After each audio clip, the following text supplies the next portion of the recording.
Hello everyone, welcome to நவீன PS உலகம். நம்மளை சுற்றி எல்லாருமே அவங்கவுங்க லைஃப்க்கு ஏற்ற மாதிரி ஒரு டார்கெட்டை ஃபிக்ஸ் பண்ணிவிட்டு அதுக்கு பின்னாடி தான் ஓடிட்டுருப்போம். அந்த டார்கெட் அட்டைன் ஆனோனையும் அடுத்த டார்கெட்டை ஃபிக்ஸ் பண்ணிடுவோம். மொத்தத்தில் லைஃப் லாங் நம்ம ஏதோ ஒரு விஷயத்துக்கு பின்னாடி ஓடிட்டே தான் இருக்க போகிறோம். யாருக்காக இருந்தாலும் எந்த விதத்துலையும் டிஸ்டர்ப் ஆகாத ஒரு நார்மல் வாழ்க்கையை தான் வாழணும்னு ஆசை இருக்கும். அப்படி ஒரு லைஃப் நமக்கு வேணும்னா நம்ம எந்த மாதிரி விஷயத்தில் கண்டிப்பாக ஃபாலோ பண்ணணும் நீங்களே யோசிச்சு பாருங்கள். எப்படி சம்பாதிக்கணும், எவ்வளோ சம்பாதிக்கணுங்கிறத விட எவ்வளோ செலவு பண்ணுறோம், எவ்வளோ சேமிக்கிறோங்கிறது தான் நம்ம லைஃப்பை பெருசாக டிசைட் பண்ணும். முன்னாடி இருந்து இப்போ வரைக்கும் மாறாத ஒரு விஷயம்னா சம்பாதிக்கிற பணத்தை சேமித்து வைக்கிறதும் இல்லை ஏதோ ஒரு விஷயத்தில் முதலீடு பண்ணி வைக்கிறதும் தான்.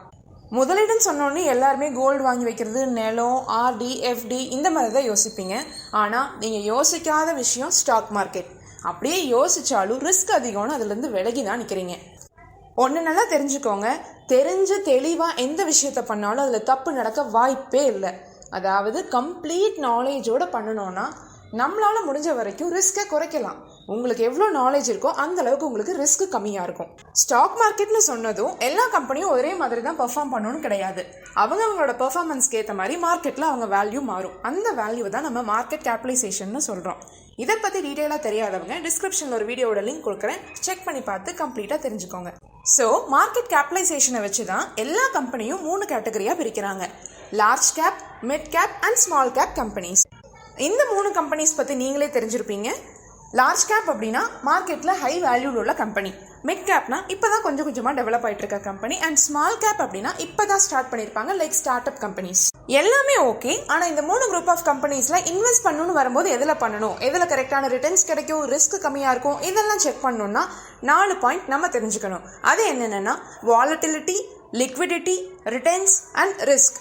இதில் ஃபர்ஸ்ட் ஒன் வாலட்டிலிட்டி.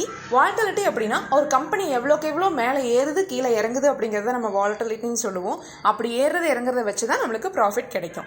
லிக்விடிட்டி அப்படின்னா நீங்கள் ப்ராஃபிட் எடுத்துட்டீங்க, அந்த ப்ராஃபிட் உங்களுக்கு கைக்கு வரணும்னா உங்ககிட்ட இருக்க ஸ்டாக்கை நீங்கள் விற்கணும். அப்போ விற்கும் போது வாங்குறதுக்கு ஆள் இருந்தால் தான் உங்களால் ப்ராஃபிட் பார்க்க முடியும்.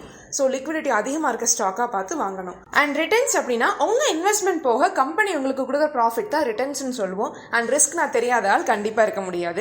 இப்போ இதை வச்சு 3 கம்பெனிஸையும் கம்பேர் பண்ணி பாருங்க, உங்களுக்கு ஒரு ஐடியா கிடைக்கும். லார்ஜ் கேப் கம்பெனிஸ் அப்படின்னா நல்லா வளர்ந்து ஒரு பெஞ்ச் மார்க் கிரியேட் பண்ணி நிற்கிற கம்பெனி.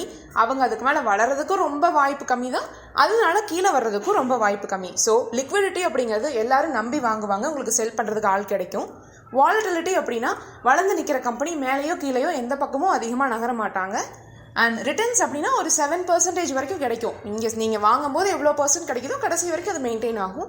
ரிஸ்க்குங்கிறது ரொம்பவே கம்மி. அண்ட் மிட் கேப் கம்பெனிஸ் அப்படின்னா நல்லா வளர்ந்து நின்றுட்டாங்க, இதுக்கு மேலே இன்னும் உங்களுக்கு மேலே போகிறதுக்கான வளர்ச்சி இருக்குது.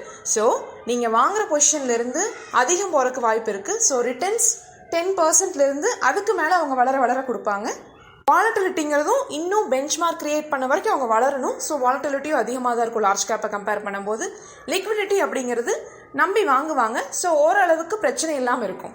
ரிஸ்க் கொஞ்சம் இருக்கும். லார்ஜ் கேப் அளவுக்கு ரொம்ப நம்பிக்கையாக சொல்ல முடியாது, ஆனால் மிட் கேப்பில் கொஞ்சம் ரிஸ்க் இருக்கும்.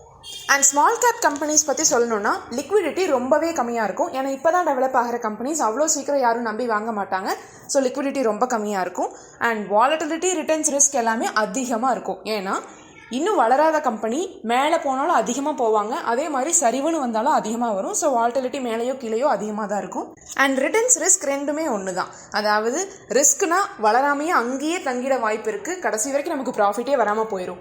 இல்லையா ரிட்டர்ன்ஸ் அப்படின்னா போனால் மேலே போய்கிட்டே இருப்பாங்க. ஸோ ரிட்டர்ன்ஸ் அதிகமாக வந்துக்கிட்டே இருக்கும். ஒன்று ரிட்டர்ன்ஸ் அதிகமாக இருக்கும், இல்லை ரிஸ்க்லேயே நிற்கும். ஸ்டாக் மார்க்கெட்டில் இன்வெஸ்ட் பண்ணணும்னு நினைக்கிறவங்க மிட் கேப் கம்பெனிஸை ஃபோக்கஸ் பண்ணுறது பெட்டராக இருக்குங்கிறது என்னோட ஒப்பீனியன். அதுக்கான ரீசன் என்னென்னா இனிமே தான் மிட் கேப் கம்பெனிஸில் டெவலப்மெண்ட்டே இருக்க போகுது. ஸோ ரிட்டர்ன்ஸ் நமக்கு அவங்க டெவலப் ஆக கிடைக்கும். ரிஸ்க்கு கொஞ்சமாக இருக்கும், அதை ஃபேஸ் பண்ண ரெடியாக இருக்கணும். ஸ்மால் கேப் கம்பெனிஸ்னால் 1:1 ரேஷியோ தான். கம்ப்ளீட்டாக ரிஸ்க்கை ஃபேஸ் பண்ண ரெடியாக இருக்கவங்க மட்டுமே அதை ஃபோக்கஸ் பண்ணணும். அண்ட் எனக்கு ரிஸ்க்கே சுத்தமாக வேண்டாம், ரிட்டர்ன்ஸ் கொஞ்சமாக இருந்தால் கூட போதும்னு நினைக்கிறவங்க லார்ஜ் கேப் கம்பெனிஸை ஃபோக்கஸ் பண்ணலாம். அண்ட் நீங்கள் ஒரு பெரிய டிஸ்க்ளைமர் என்னென்னா, நான் செபி ரெஜிஸ்டர்ட் அட்வைசர் கிடையாது. நான் சொல்கிறேங்கிறதுக்காக மிட் கேப் கம்பெனிஸில் இன்வெஸ்ட் பண்ணுற தப்ப பண்ணாதீங்க. நான் சொல்கிறேனோ இல்லை வேறு யாராவது சொல்கிறாங்கன்னோ இன்வெஸ்ட் பண்ணாமல் கம்ப்ளீட்டாக நீங்கள் நாலேஜை கெயின் பண்ணிவிட்டு இன்வெஸ்ட் பண்ணுங்கள். அப்போ தான் ரிஸ்க்குன்னு வரும்போது உங்களால் ஃபேஸ் பண்ண முடியும். ஸ்டாக் மார்க்கெட்டில் ரிஸ்க் இருக்குது, அதை இல்லாமல் பண்ணணும்னா நீங்கள் நாலேஜ் கெயின் பண்ணிவிட்டு இன்வெஸ்ட் பண்ணால் மட்டும்தான் முடியும். நவீன பிஎஸ் உலகம் எங்கள் சேனலில் வர அப்கமிங் வீடியோஸ் அண்ட் அப்டேட்ஸை பார்க்க மறக்காமல் எங்கள் சேனலை சப்ஸ்கிரைப் பண்ணிக்கோங்க. உங்கள் ஃப்ரெண்ட்ஸ் அண்ட் ஃபேமிலிக்கு இந்த வீடியோவை ஷேர் பண்ணுங்கள்.